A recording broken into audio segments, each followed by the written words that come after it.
Hello दोस्तों, नमस्कार। स्वागत है आप लोगों को फिर से मेरे YouTube चैनल सुख इंटरटेनमेंट कहानी पर। तो दोस्तों, हर दिन मैं छोटा छोटा मोरल स्टोरी कहानी लाता रहता हूं आप लोगों का इंटरटेनमेंट के लिए, और आज भी एक छोटा सा मोरल स्टोरी कहानी लेकर के आया हूं दोस्तों।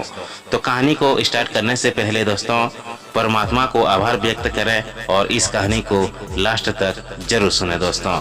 और एक बात, जो मेरे चैनल पे नए हैं दोस्तों, प्लीज चैनल को सब्सक्राइब जरूर करें। तो चलिए दोस्तों, इस कहानी को स्टार्ट करते हैं।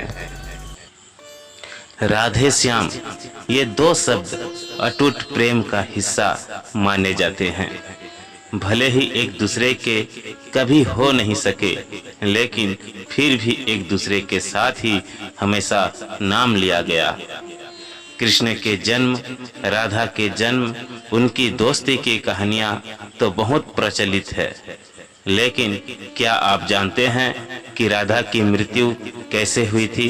कैसे उनकी प्रेम कहानी अधूरी रह गई थी?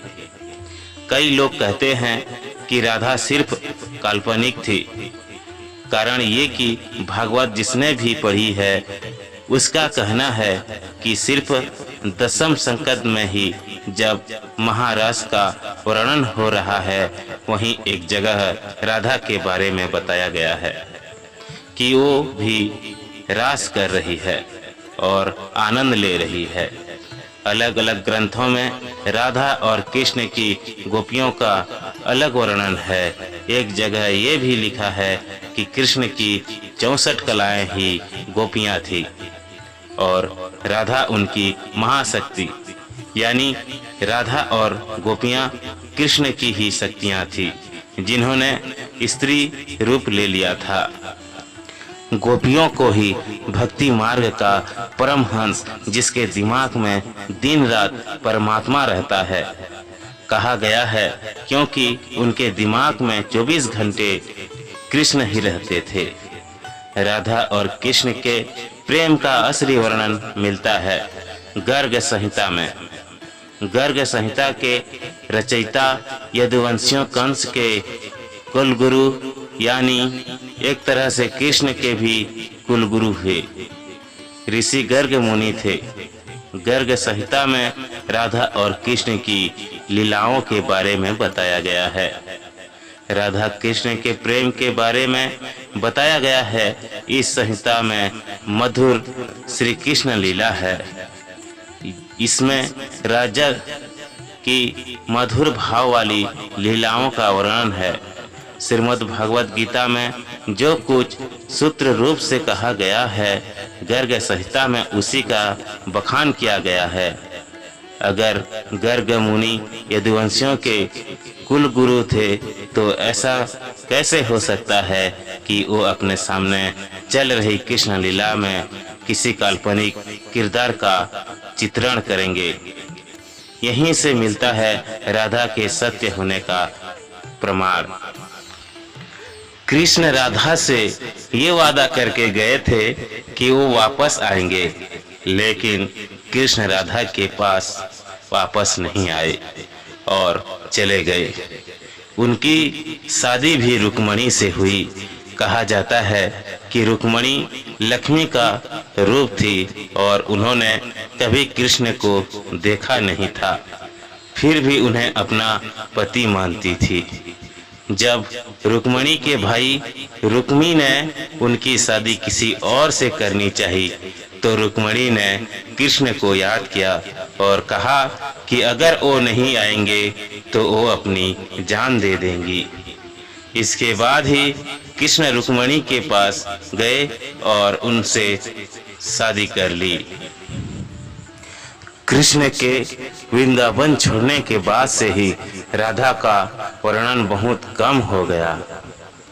राधा और कृष्ण जब आखिरी बार मिले थे, तो राधा ने कृष्ण से कहा था कि भले ही वो उनसे दूर जा रहे हैं, लेकिन मन से कृष्ण हमेशा उनके साथ ही रहेंगे। इसके बाद कृष्ण मथुरा गए और कंस और बाकी राक्षसों को मारने का अपना काम पूरा किया। इसके बाद प्रजा की रक्षा के लिए कृष्ण द्वारिका चले गए और द्वारकाधीश के नाम से लोकप्रिय हुए।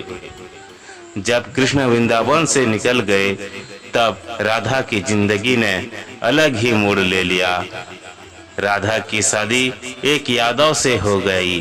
राधा ने अपने दाम्पत्य जीवन की सारी रस्में निभाई और बूढ़ी हुई, लेकिन उनका मन तब भी कृष्ण के लिए समर्पित था। राधा के पति का वर्णन ब्रह्मावत पुराण में किया गया है। ये वेद व्यास द्वारा रचित 18 पुराणों में से एक है। राधा की शादी के बारे में भी अलग अलग कहानियां प्रचलित है। कुछ के अनुसार राधा की शादी अनय से हुई थी।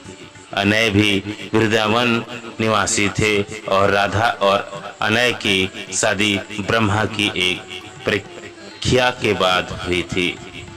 ब्रह्मा ने ये पता लगाने के लिए कृष्ण वाकई विष्णु अवतार है, उनके सारे दोस्तों को अगवा कर जंगल में छुपा दिया था। उस समय अनय भी जंगल में थे और गलती से वो भी अगवा हो गए थे। इसके बाद कृष्ण ने अपने सभी दोस्तों का रूप लिया अनय के साथ और फिर सभी बच्चों के घरों में रहने लगे। इसके बाद अनय रूपी कृष्ण की शादी राधा से हुई थी। एक दूसरी कहानी के अनुसार असल में राधा की शादी हुई ही नहीं थी। ब्रह्मावर्त पुराण के अनुसार राधा अपने घर को छोड़ते समय अपनी परछाई छाया राधा माया राधा घर पर माँ कृति के साथ छोड़ गई थी। छाया राधा की शादी रायना गोपा यशोदा के भाई से हुई थी और अनय से नहीं। इसलिए ये भी कहा जाता है कि राधा रिश्ते में श्री कृष्ण की मामी हुई थी। इनकी शादी संकेत गांव में हुई थी, जो बरसाने और नंद गांव के बीच स्थित था। यानी राधा के अपना शादीशुदा जीवन अच्छे से व्यतीत किया, भले ही मन से वो कृष्ण से जुड़ी रही।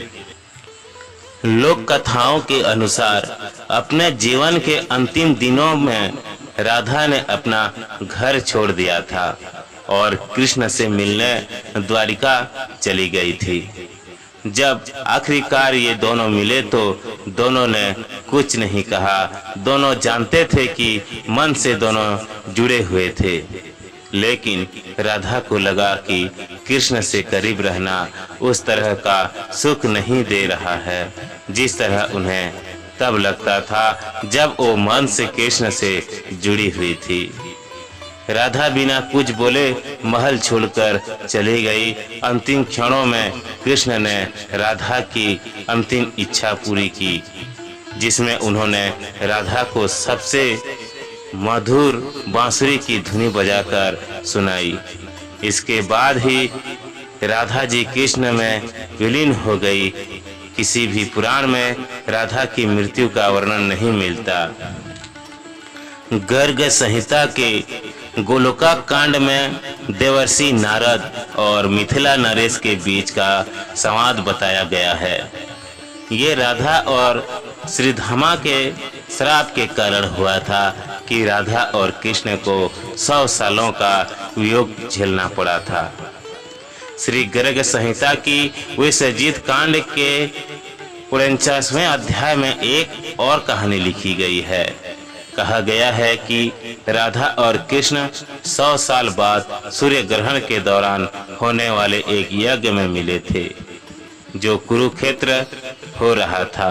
इस दौरान राधा को योगेश्वर भगवान अपने रानियों और गोपियों के साथ ले गए द्वारिका। यहाँ सभी ने राजसूया यज्ञ में हिस्सा लिया, जिसे राजा उग्रसेन ने करवाया था।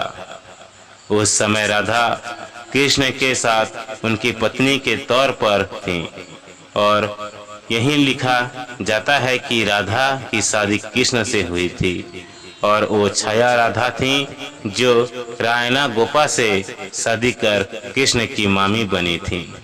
पर सिर्फ इस यज्ञ को ही राधा और कृष्ण की शादी का सबूत माना जाता है। तो दोस्तों, यही था कृष्ण और राधा का अटूट प्रेम कहानी जो आज तक हमारे दिलों में छाया हुआ है। तो ये कहानी आप लोगों को कैसा लगा? अगर अच्छा लगा है तो एक लाइक जरूर करना दोस्तों, और कमेंट में जय श्री कृष्णा जरूर लिखना। चलिए दोस्तों, इस कहानी पर इतना ही। मिलेंगे एक नए मजेदार कहानी पर। तब तक के लिए जय श्री कृष्णा, जय श्री राम दोस्तों।